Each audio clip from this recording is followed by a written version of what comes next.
Thank you, Bernard, and thank you for having me here. And as well, a big thank you to Claire. That was a great, fantastic presentation. I really enjoyed it. I thought it was very clear, very insightful, and a really great introduction to what I'll be talking about. Actually, could we have the first slide? Is it? I can't, for some reason, access it.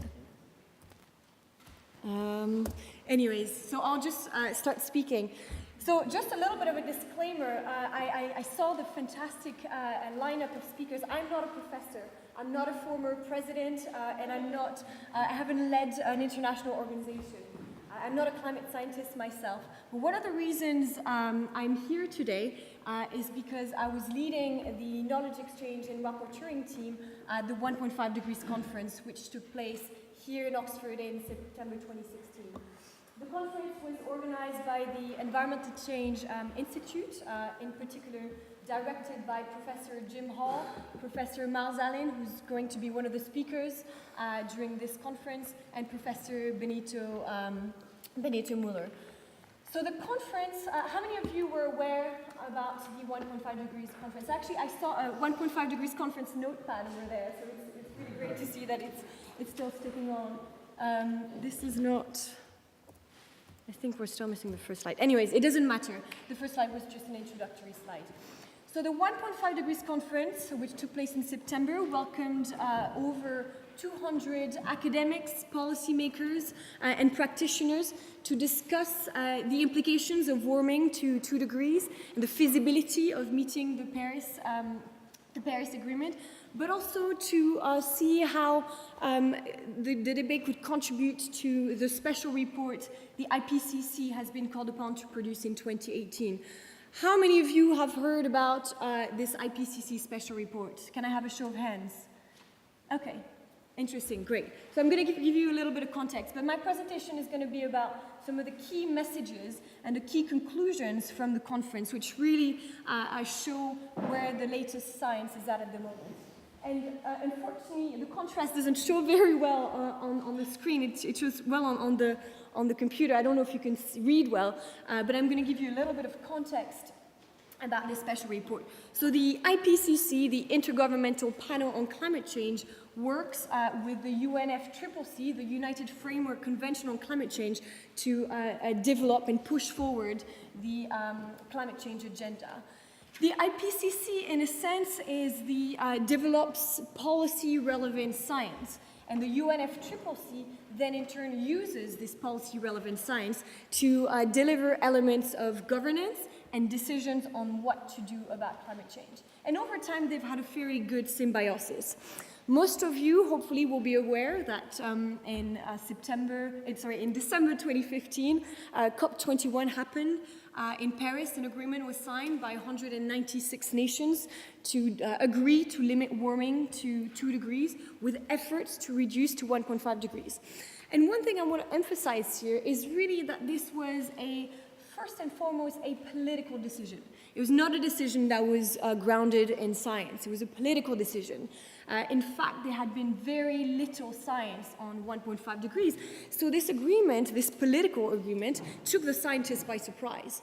And the UNFCCC then invited the IPCC to produce a report looking at the conditions for feasibility of getting to 1.5 degrees. So that's really where we stand, and that's why the 1.5 degrees conference happened, was to look at how feasible getting to 1.5 degrees was. Yes, okay, great.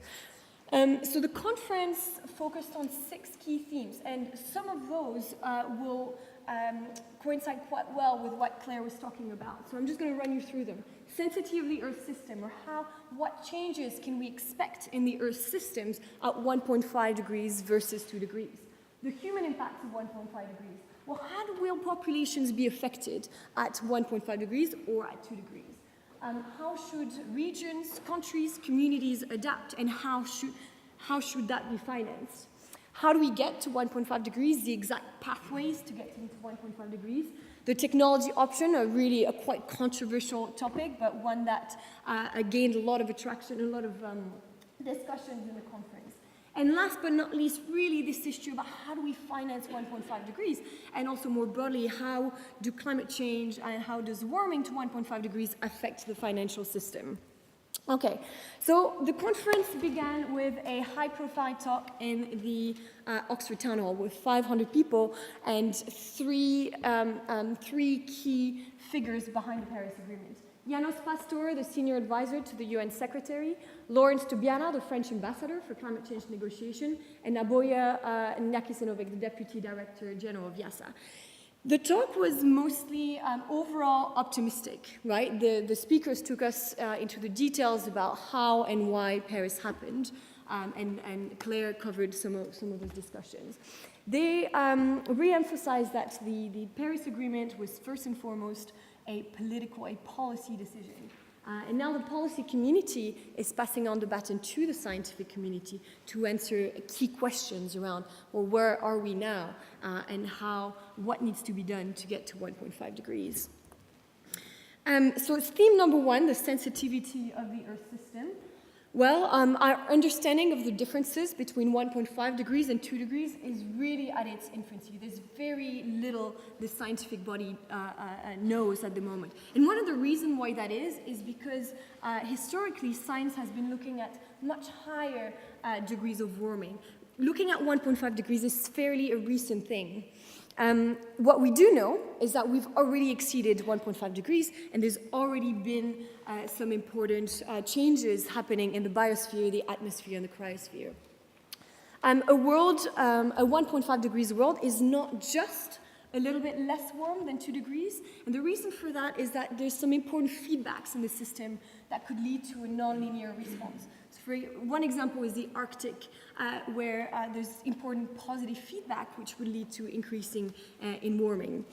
An average of 1.5 degrees or 2 degrees for that matters also means that some regions will warm up much faster and at a much higher scale. So for example, again, the Arctic under a 2-degree scenario, it's expected that it could increase to up to 6 degrees, and that could be catastrophic for the melting of the ice. Human impact. Claire, again, I discussed quite a lot of these issues, so I won't spend too much time, but I did want to emphasize that climate is not the only factor driving human impact, right? It's also very dependent on the political, the economic, and the social context of a country. The sensitivity of a community and of a region and its ability to manage risk and change is also really important. So it's something that we should really focus on. Some countries are already hotspots.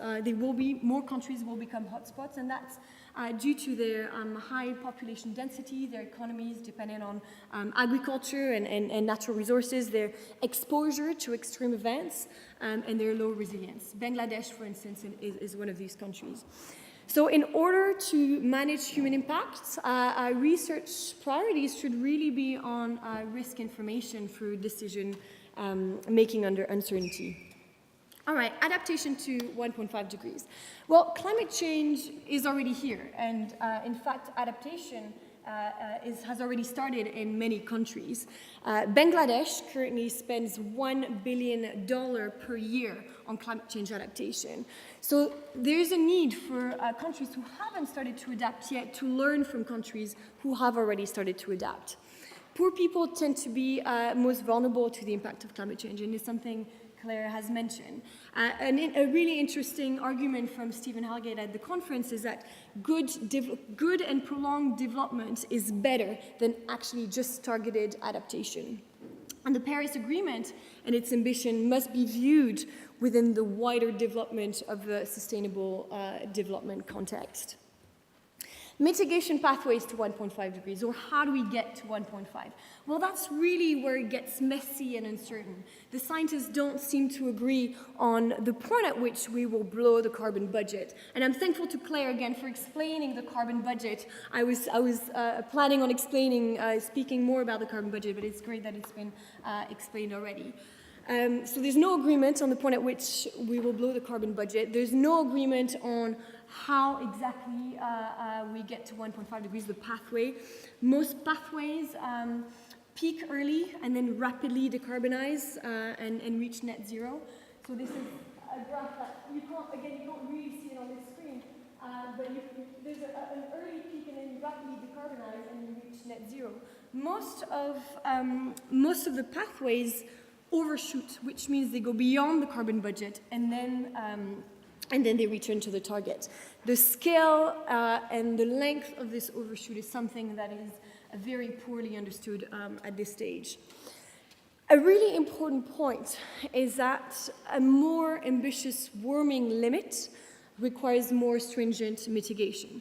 But more stringent mitigation comes at a financial cost and a potentially a social and social cost, so with potentially human impacts.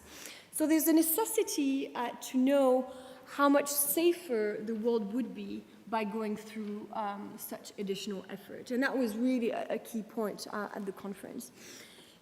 Professor Necker made 3 key points around optimism, difficulties, and blind spots. Optimism around the phenomenal drop in cost of, in particular, solar, but also wind energy. We could live in a world driven by renewable energy much quicker than we've ever expected. Difficulties picks up on some of the conversations we had earlier around aviation. Aviation is a really tricky sector to decarbonize. We don't really know how to do it. Shipping is another of these industries where it is very difficult to see how we'll decarbonize, and agriculture as well. Blind spots, well, this concept of sustainable consumption, it hasn't been in-depth research as much as some other topics, but it could really make a difference from a mitigation point of view. It's expected that it could account for 50% of the potential mitigation. Technology options, so that's where we get into some of the controversial topic. It was a key part of the discussions at the conference, controversial sometimes. So what scientists do agree on is that getting to 1.5 degrees will require some stringent mitigation strategies. Stringent mitigation strategies most often, in most of the scenarios, include the use of technologies, and in particular, negative emission technologies. What are negative emission technologies? Well, they're the kinds of technologies that actively aim to remove CO2 from the atmosphere. And as you may or may not be able to read from the slides here, 80% of global integrated assessment models currently use negative emission technologies in their simulation. That 80%, that's a huge number that are already using NETs. And there's a range of different NETs. Claire, again, mentioned quite a few of them. I wanted to just stop shortly around bioenergy with carbon and capture, because that's one of the main NETs that's currently under discussion. And I have a short graph here, and luckily it's more contrasty so you can see it. Bioenergy with carbon and capture depends on bioenergy, so the bioenergy and carbon capture and storage. Bioenergy is the production of energy through biomass, so essentially it relies on the integration of growing trees and crops to capture CO2 from the emission, using some of that biomass to produce energy, but also at the same time capturing CO2 and injecting it in geological formation. So it's that combination of bioenergy and carbon capture and storage. That's one of the key technologies that was discussed in the conference. But this being said, it raises really important questions around the feasibility and the feasibility in terms of scaling up and how do we finance it, the impact and the acceptability from a governance and social perspective. Last but not least, I see I just have 2 minutes, so I'm just going to go very quickly. From a financing 1.5 degrees, it's a huge topic, and I don't have time to speak into the details about all the topics that were presented at the conference. But what we do know is that the investment community had an unprecedented presence at COP21 in Paris, and it's now more clear than ever that the only way for investors to protect value is to smoothly transition to a less than 2 degrees pathways. Eliminating fossil fuel subsidies and capturing carbon externalities, for example, through a carbon price, are some essential incentives for a zero carbon investment. And again, that idea of the critical need for capital to flow from the global north to the global south. And there were discussions about how to do that, but I won't get into the details. All right, I'm going to conclude. Actually, I put a photo of Achim Steiner. I just saw Achim arrive. He closed our 1.5 degrees conference with a note of optimism, and I want to close on a note of optimism as well. So on achieving 1.5 degrees, well, geophysically, it's possible. We haven't yet hit 1.5 degrees. We've only passed 1 degree. However, how it is technically, politically, and socially feasible really remains open to question. No one can say with certainty that it's impossible. We haven't passed the target yet, but it remains really a phenomenal challenge for our society. And I want to read out loud this quote by Achim, which I thought was really relevant. More than ever, we need an exciting vision. We need to stop frightening people. We must encourage them to think the unthinkable. And I think it's this idea that it's about the way we communicate climate change, and also we want a vision that inspires people rather than one that threatens them or that frightens them. So thank you, Achim, and for this quote, and thank you, everyone.